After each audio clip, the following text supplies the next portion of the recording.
Mexico's lime fields, beautiful, green, and world-famous. These rolling orchards stretch for miles, painting the landscape in vibrant shades of emerald. From above, the fields look peaceful, almost idyllic, a testament to the hard work and dedication of generations of Mexican farmers. The region of Michoacán in particular is renowned for its lime production, supplying not only the tables of Mexico but also markets across the globe. The air here is often filled with the fresh, citrusy scent of ripening limes. The land seems to promise prosperity and abundance. But behind these lush landscapes lies a deadly battle. The beauty of these fields hides a much darker reality, one that is rarely seen by outsiders. Barbed wire fences and watchful eyes are a constant reminder that danger is never far away. The threat doesn't come from nature, but from men who have turned this land into a battleground for power and profit. The clouds that gather over the fields are not just a sign of coming rain, but a symbol of the storm that has been brewing for years, as criminal organizations tighten their grip on the region.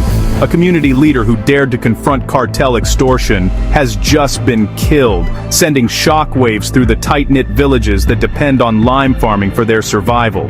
The news spread quickly, with neighbors gathering in hushed groups, their faces etched with fear and grief.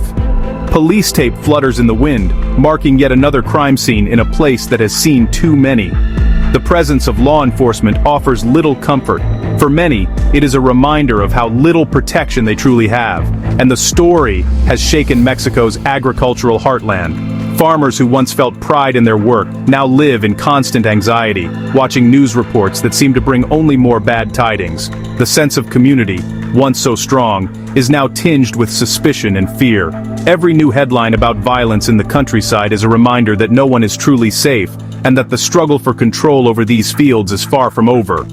He was the successor to Hipólito Mora in the Lime Growers Union, a respected figure representing farmers in Michoacán, a man who had earned the trust of his peers through years of hard work and unwavering commitment. Like Mora before him, he became a symbol of resistance, someone willing to stand up for the rights of ordinary people against the overwhelming power of organized crime. His leadership was not just about negotiating prices or organizing harvests. It was about giving a voice to those who had been silenced by fear.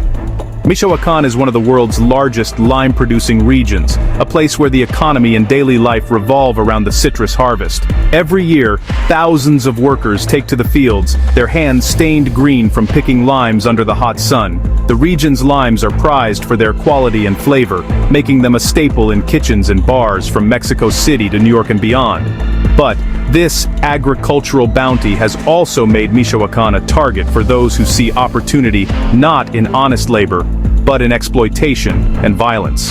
He had become a voice for hundreds of local growers who were tired of paying protection money to organized crime groups. These farmers, many of whom have worked the land for generations, found themselves caught in a web of extortion and intimidation. They gathered in secret meetings whispering about the need for change, about the hope that someone would finally stand up to the cartels. Their protests were not just about money, but about dignity, the right to work their land without fear, to provide for their families without being preyed upon. But speaking out against them is often a death sentence. The roads that wind through these fields are lined with memorials to those who dared to resist, silent witnesses to the cost of courage. At dusk, the shadows grow long, and every unfamiliar car, every stranger on the road, is a potential threat. The fear is not just for oneself, but for family, friends, and neighbors. Anyone who might be caught in the crossfire. You might not think about it, but the lime in your drink, that simple slice, could come from one of the most dangerous regions in Mexico.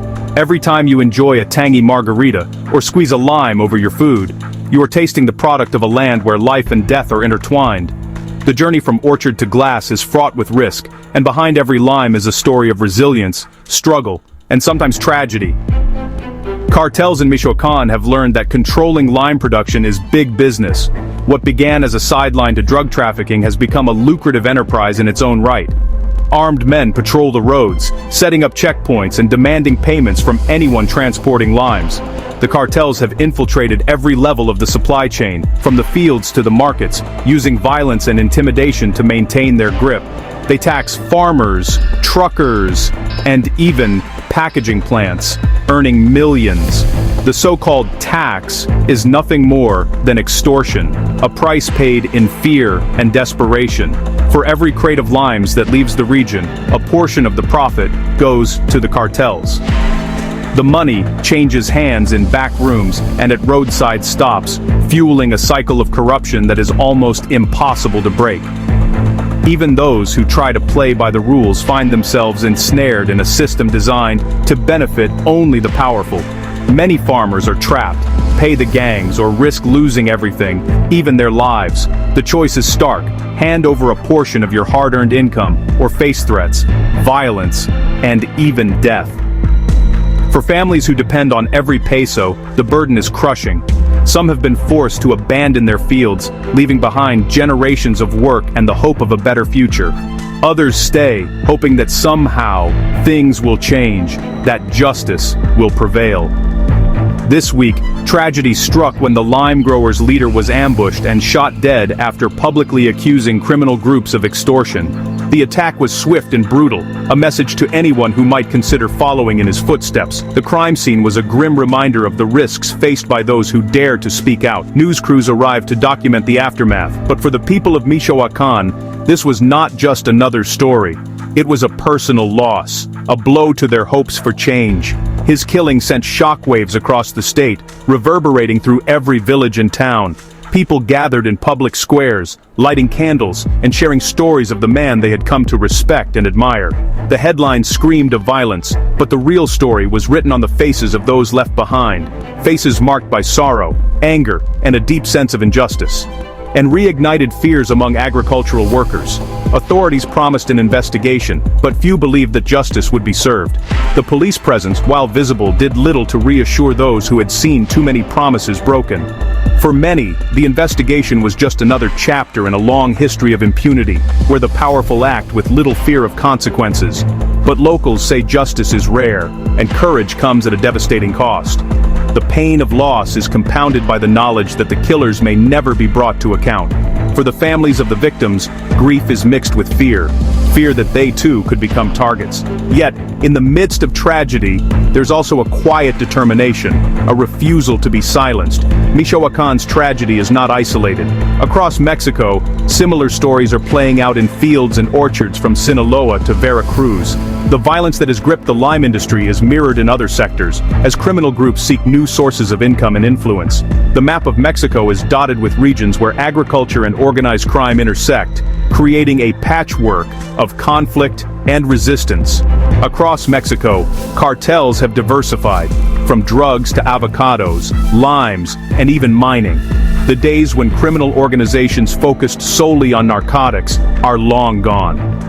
Today they see opportunity in every corner of the economy, from the rich soil of the orchards to the mineral wealth beneath the ground. Avocado farmers, like their counterparts in the lime industry, have faced threats, extortion, and violence. Even the mining sector has not been spared, as cartels seek to control every profitable enterprise. Experts say as global demand for produce grows, criminal groups are tightening their grip, turning agriculture into yet another battlefield. The fruits and vegetables that fill supermarket shelves around the world are often the product of a struggle that goes far beyond the farm. Cartel graffiti marks the walls of packing plants and warehouses, a warning to those who might think of resisting. The global supply chain, so efficient and seamless on the surface, is underpinned by a reality of fear and coercion. But not everyone is giving in. In the face of overwhelming odds, some have chosen to fight back, refusing to let their livelihoods be stolen by violence. These are ordinary people, farmers, laborers, community leaders, who have decided that enough is enough. Their determination is evident in their eyes, in the way they stand together, ready to defend what is theirs. Some farmers are joining self-defense groups, arming themselves to protect their land and livelihoods. These groups, known as autodefensas, have sprung up across Michoacán and beyond, formed by those who feel abandoned by the authorities. They patrol the fields, set up roadblocks, and organize community watches, determined to keep the cartels at bay. It is a dangerous path, one that brings its own risks and challenges, but for many, it is the only option left. It is a risky choice, one that could spark even more violence. The line between defense and retaliation is thin, and the potential for escalation is ever present. Clashes between self-defense groups and cartel gunmen have led to bloodshed, forcing entire communities to flee. The abandoned fields stand as a stark reminder of the cost of conflict, and the flashing lights of emergency vehicles illuminate a landscape scarred by violence. But for many, silence is no longer an option. The decision to speak out, to organize, to resist, is born of desperation, but also of hope. Hope that, by standing together, they can reclaim their land and their future.